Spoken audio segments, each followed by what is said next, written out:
Olá, graça e paz, tudo bem com você? Estamos aqui para a nossa quinta aula do segundo módulo do curso Vivendo pela Graça.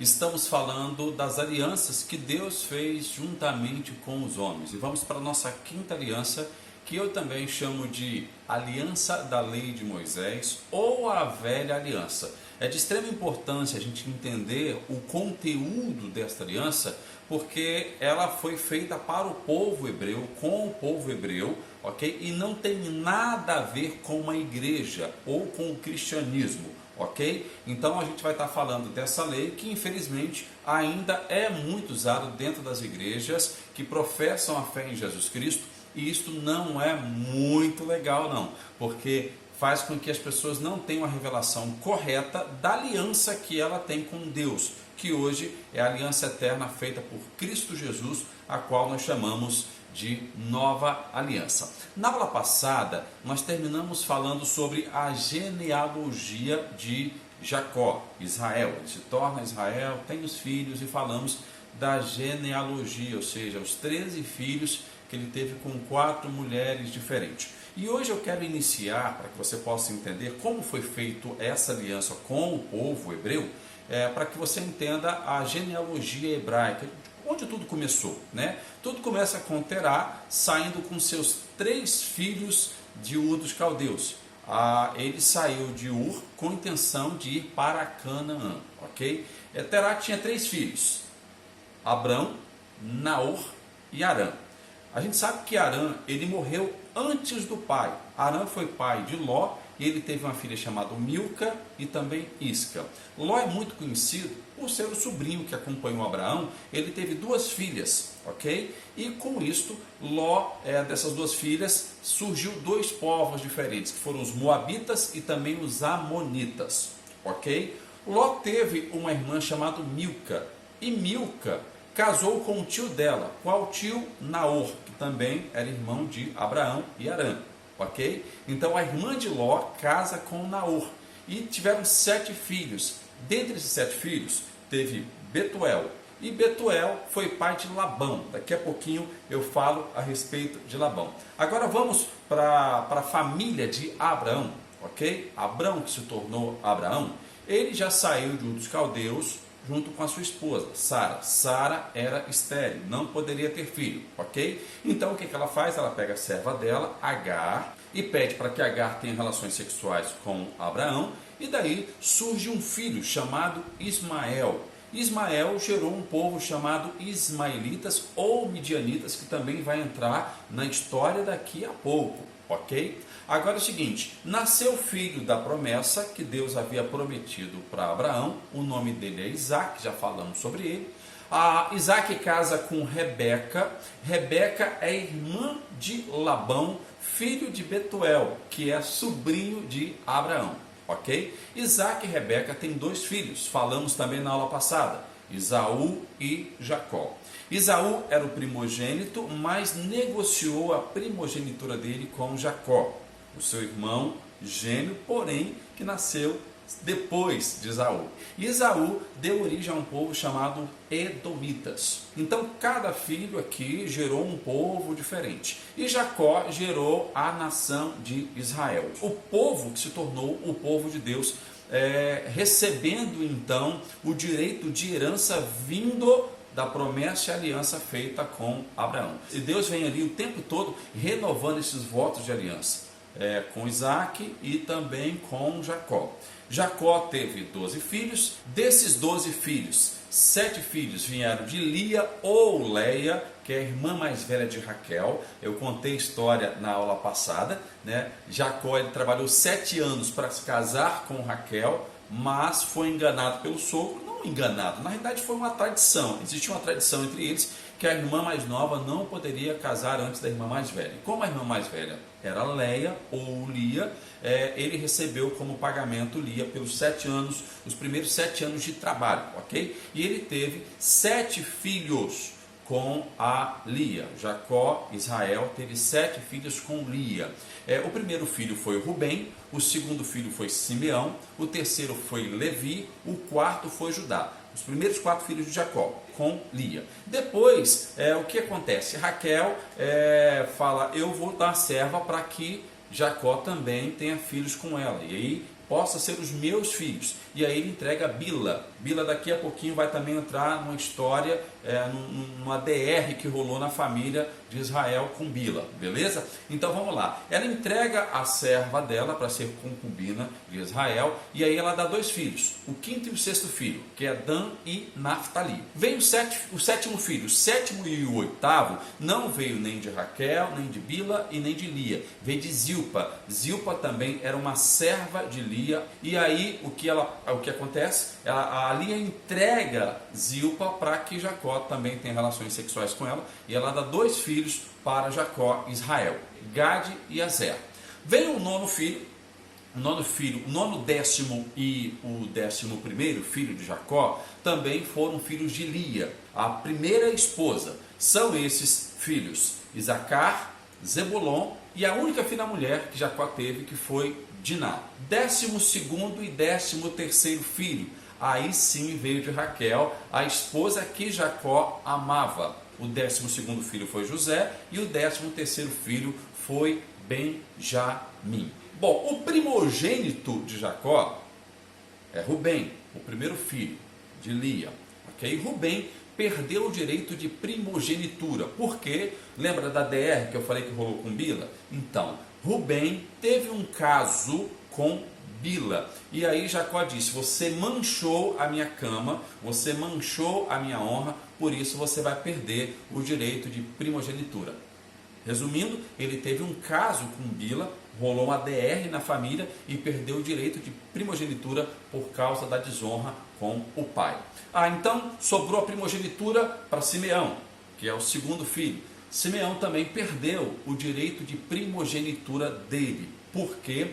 Porque ele tramou contra o príncipe de Siquém. O príncipe de Siquém estuprou a irmã Diná, tirou a honra da casa de Jacó também, estuprando a filha, violentando a filha, a única filha mulher de Jacó, chamada Diná. E aí o que aconteceu? Simeão, juntamente com Levi, tramaram e mataram todos os homens de Siquém por causa dessa situação, e por ele ter sangue nas mãos dessa forma, e foi através de uma emboscada, né? O que aconteceu?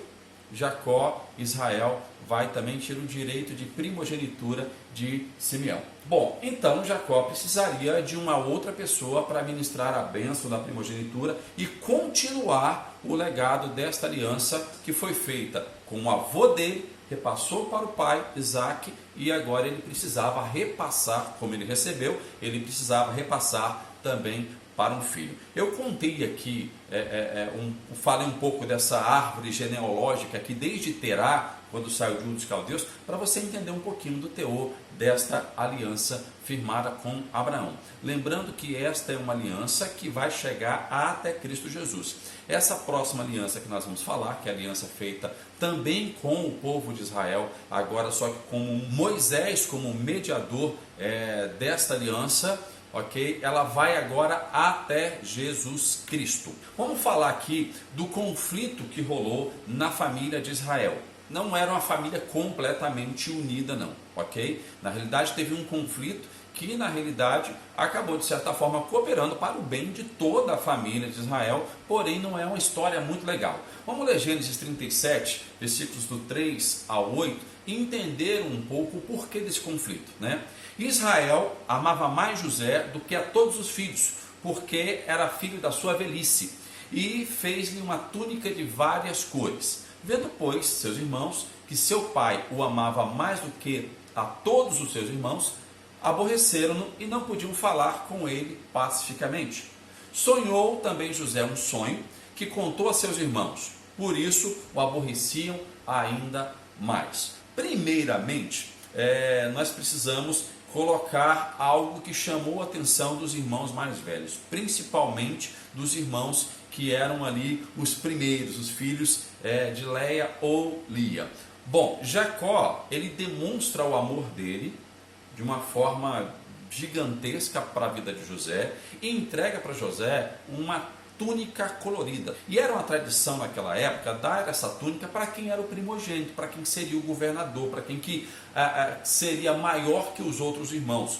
E principalmente para aquele que seria o primogênito, que receberia 2 vezes mais a bênção, 2 vezes mais os bens do pai durante a herança. Os irmãos vendo aquilo falaram: poxa, por que nosso pai está fazendo isso? A realidade é porque foi o primeiro filho de Raquel, a esposa que ele amava. Ou seja, para Jacó, na mente dele, provavelmente seria o primogênito dele. Porém, como tradição, ele não poderia de forma nenhuma dar esse direito de primogenitura para José, porque o seu primeiro filho, independente se foi com a esposa que ele não amava, era Rubem, que tinha esse direito de primogenitura. Vendo os irmãos aquela situação, sentiram inveja e ao mesmo tempo sentiram medo. Poxa, será que ele vai entregar o direito de primogenitura para José? E José já fazia parte dos planos de Deus para o povo de Israel, para aquela nação que na verdade estava iniciando ali através de Israel, através de Jacó, juntamente com seus 12 filhos. O teor dos sonhos que José teve foi que os irmãos e o pai prostrariam e adorariam a ele, estariam debaixo do governo, estariam debaixo da submissão de José, ok? Com isso eles ficaram nervosos. Você vai estar dizendo para a gente que você vai governar sobre a nossa vida, ainda mais você, a gente já não curte, a gente não gosta de você. E José também, até certo ponto, você vê na história que não era uma flor que se cheirava, não. Ok? Ele via os irmãos aprontando e ia contar para o pai. Rolava sempre uma fofocazinha da parte de José. Pai, olha, o fulano de tal saiu, largou o rebanho, foi para um bordel, foi beber, foi visitar não sei quem. Ele era fofoqueiro, ele contava algumas coisas para o pai. E a ira dos irmãos cada vez mais aumentava por causa dessas coisas. Então agora os irmãos tramam em tirar a vida de José. E aí Rubem fala: não, de forma nenhuma.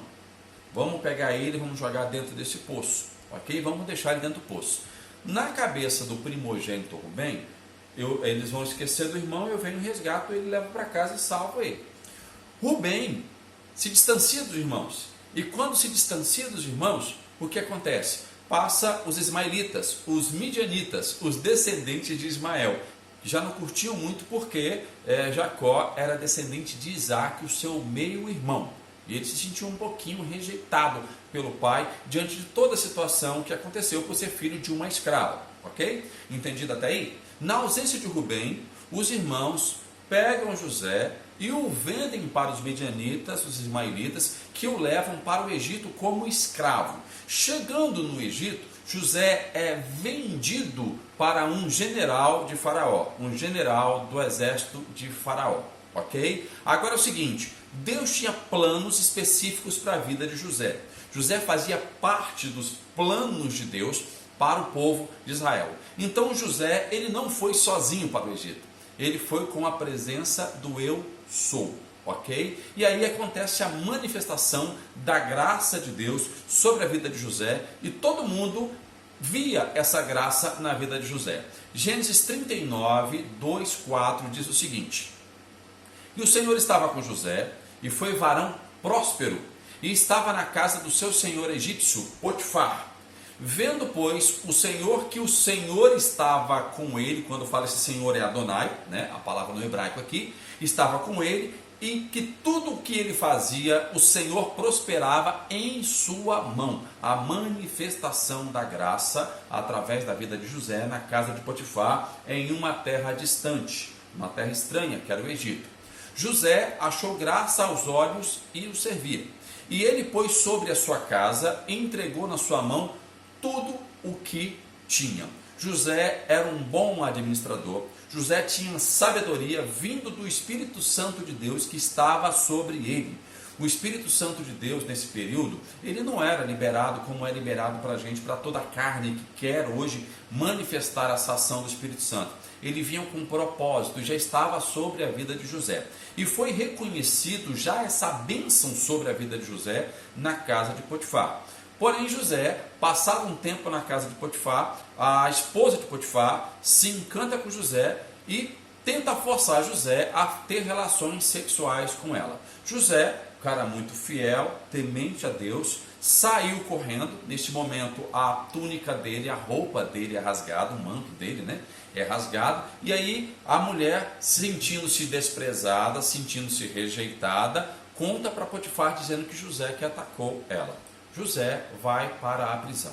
Ele passa agora de mordomo, de administrador da casa de Potifar, para um prisioneiro. Agora, José é preso, mas tem um propósito. Deus pega essa situação complicada e transforma essa situação em algo que vai cooperar para o bem de José. Romanos 8, 28. Todas as coisas cooperam para o bem. Então, ou seja, por que cooperou para o bem? José era estrangeiro, ele não ficaria juntamente com os egípcios, numa cadeia de egípcios, preso, né? Junto com os presos, os condenados egípcios, né? Ele estaria preso numa cadeia de estrangeiros. E ali tinha estrangeiros presos de quase todo mundo. O Egito naquela época era uma metrópole, né? E aí José vai para esta cadeia e junto com pessoas que falavam vários idiomas, provavelmente durante esse período José aprendeu vários idiomas. José era um cara inteligente, já tinha o Espírito Santo de Deus e a sabedoria, ele sabia que tinha um propósito,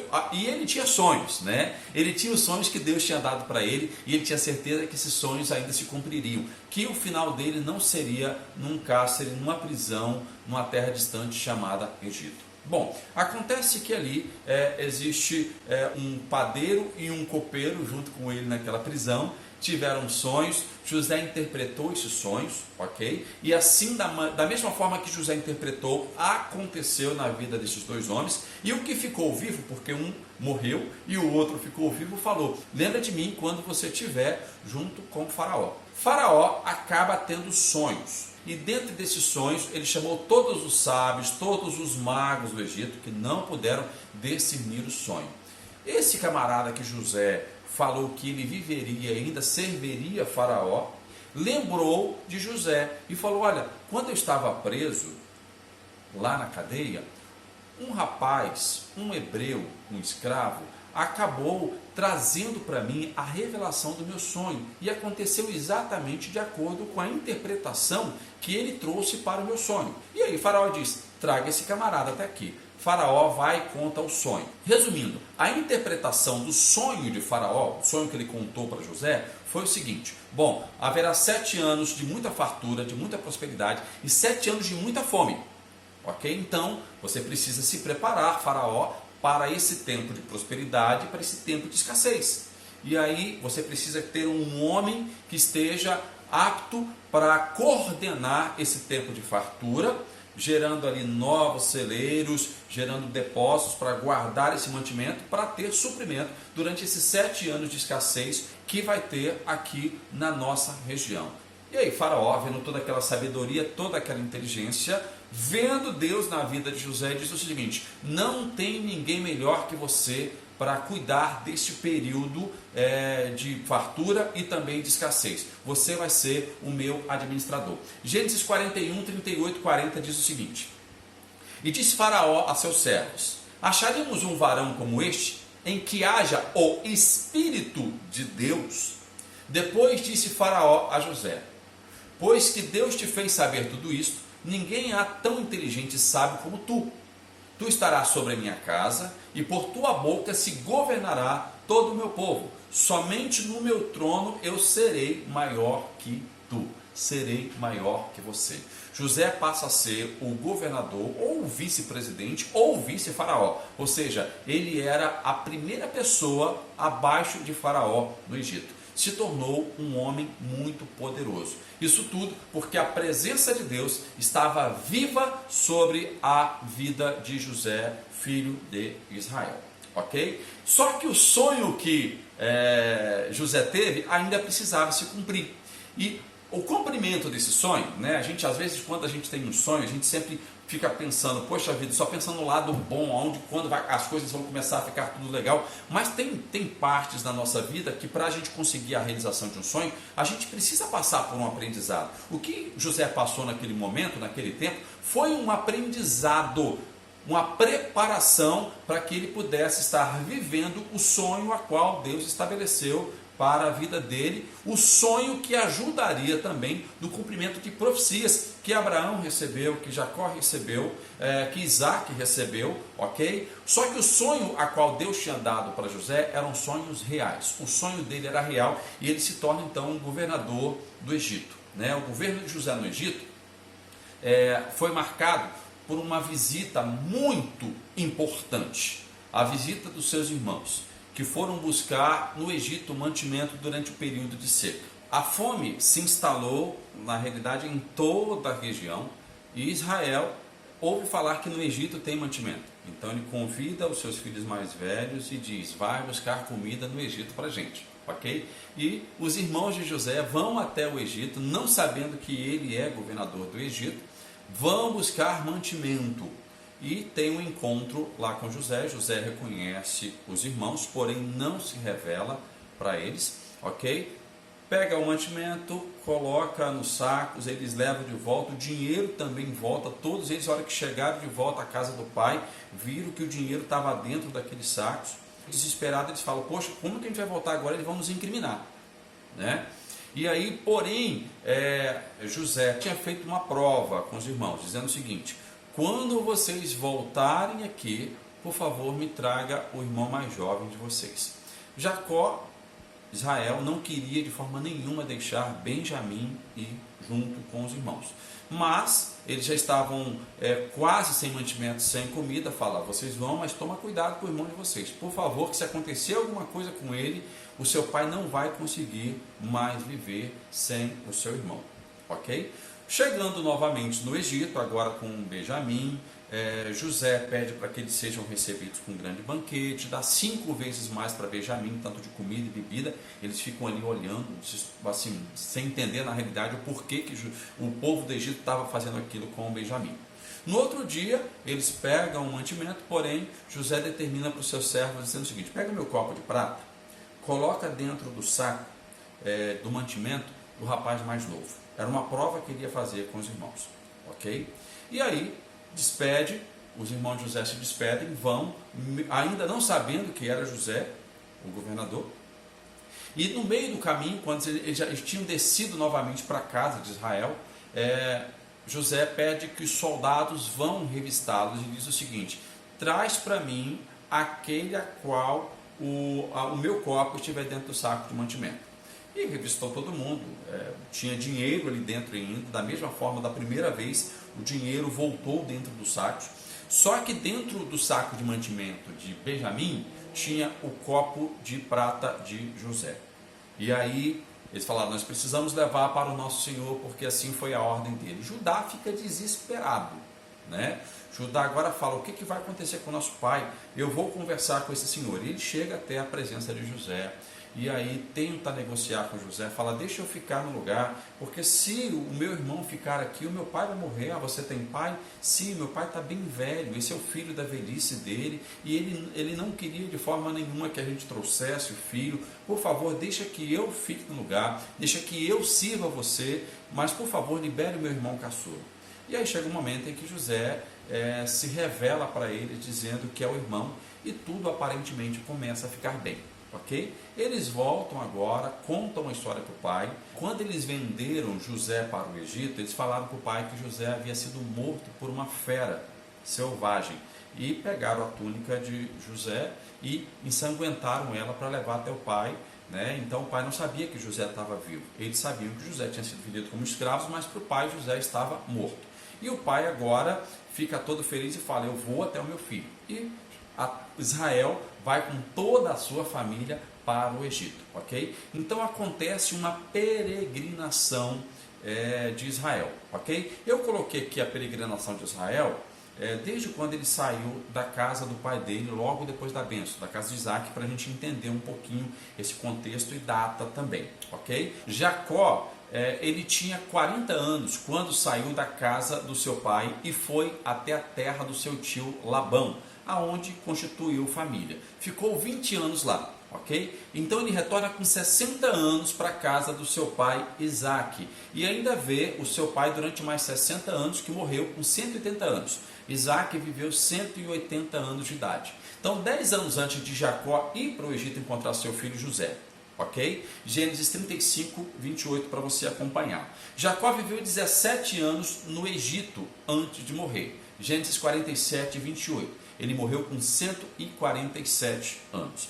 Então toda a família de Jacó agora passa a viver no Egito. E aí vem o cumprimento da profecia que Deus tinha feito a Abraão, ok? Que o povo ficaria escravo no Egito. Mas antes de Jacó morrer, antes de Israel morrer, ele libera a bênção sobre José, né? A aliança da descendência. Gênesis 48, 14 e 16.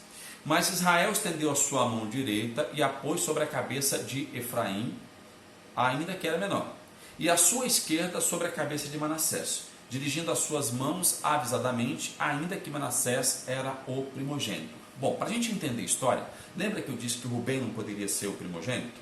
Nem Simeão poderia ser o primogênito? Ok? Então seria Judá. Judá seria o primogênito que receberiam a bênção que viria de Jacó, Israel. Porém agora, essa bênção é impetrada sobre os dois filhos de José, Efraim e Manassés. Os dois passam agora a fazer parte da tribo de Israel, das 12 tribos de Israel. Então Efraim e Manassés agora é uma tribo de Israel. E o abençoou a José e disse: o Deus em cuja presença andaram os meus pais, Abraão e Isaque, o Deus que me sustentou desde que eu nasci até este dia, o anjo que me livrou de todo mal, abençoe estes rapazes, e seja chamado neles o meu nome e o nome dos meus pais, Abraão e Isaque, e multiplique-se como peixes em multidão no meio da terra. A mesma bênção que foi impetrada sobre a vida dele, sobre a vida de Isaque, sobre a vida de Abraão. A mesma bênção de aliança estava sobre eles, é aliança sobre a descendência. Então Efraim e Manassés, filhos de José, recebem esta bênção do pai, a bênção de primogenitura. Isso aconteceu de uma bênção física, uma bênção terrena, porque a gente sabe que a bênção espiritual ficou com Judá, de onde Cristo descendeu. Vamos lá, a profecia de escravidão, o ciclo da escravidão, Gênesis 15, 13, Deus falou para Abraão. Então foi dito a Abraão: sabe com certeza que a sua posteridade, a sua descendência, será peregrina em terra alheia, e será reduzida à escravidão, e será afligida por 400 anos. Da saída de Canaã, Israel, até a saída do Egito pós-escravidão, foram 430 anos, ok? 430 anos que o povo de Israel viveu no Egito. Existem alguns estudiosos que dizem que essa escravidão no Egito não foi a escravidão da profecia, ok? Só contando aqui para vocês, eu acredito que esta é a escravidão da profecia de Abraão, ok? A profecia que Abraão recebeu, que o povo dele peregrinaria, né, por terra alheia, seria escravo por terra alheia durante 400 anos. Eu acredito que foi exatamente no Egito. Mas existe uma linha que diz que foi em 1500, quando os judeus começaram a ser vendidos como escravos, né? E essa escravidão só acabou agora em 1900, na década de 50 passada, né? 1950, 1960, que completou aí os mais de 400 anos de peregrinação. Eles dizem que durante o período que José ficou ainda vivo no Egito, o povo de Israel não viveu como escravo, então não completou 400 anos, ok? Essa é uma linha de pensamento. Pode-se pensar nela, mas eu vou ficar com essa profecia aqui do Egito, até mesmo porque tem muito mais a ver com o contexto com o qual eu creio hoje. Bom, e aí o que acontece? O povo de Israel, abençoado por Deus, cheio de sabedoria e inteligência, começa a prosperar no Egito. E prosperar muito, não só em riqueza, mas também em pessoas. E aí nasce um novo faraó, que não entendia muito bem a importância de José para o Egito e a importância do povo ali, dos descendentes de José também para o Egito, e diz o seguinte: olha, eles estão crescendo em números, se acaso vier um inimigo e eles se alinharem aos inimigos, nós estamos fritos, nós estamos com o inimigo dentro do nosso território. Então vamos fazer o seguinte, vamos embora colocar essa turma para trabalhar pesado, até chegar a um estágio de escravidão. Ok? Um estágio de escravidão.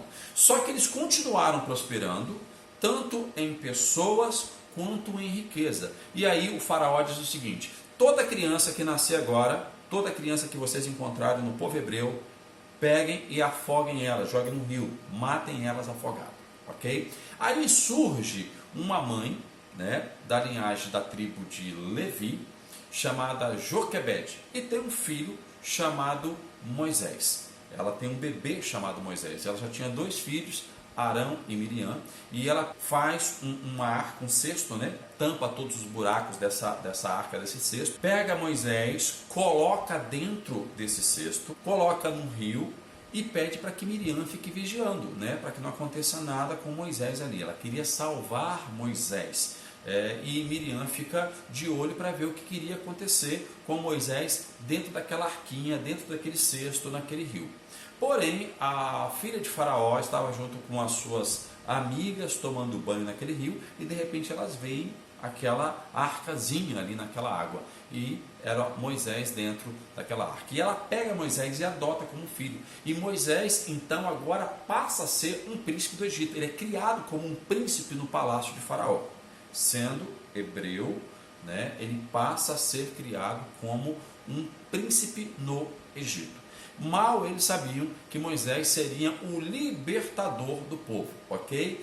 Deus dá o livramento para o libertador do povo, chamado Moisés, que livraria o povo de Israel da escravidão do Egito. Só que Moisés cresce e vê um soldado egípcio maltratando um trabalhador hebreu. E ele fica furioso com aquilo e acaba matando o soldado egípcio. E quando as pessoas veem aquilo, ok, fala: Moisés matou o soldado egípcio. O faraó fala: mate Moisés, ele precisa morrer. Até porque então a lei que funcionava naquela época do Egito era um código chamado Código de Hammurabi. Dente por dente, olho por olho, olho por olho, dente por dente. O Código de Hammurabi. Então Moisés matou um soldado, então ele seria penalizado também com a morte. Moisés foge e passa 40 anos peregrinando. 40 anos peregrinando na terra de um sacerdote chamado Jetro, ok? E ele casa com Zípora, a filha de Jetro. E 40 anos ele se tornou pastor, até que ele tem um encontro com o Eu Sou, o Deus Todo-Poderoso.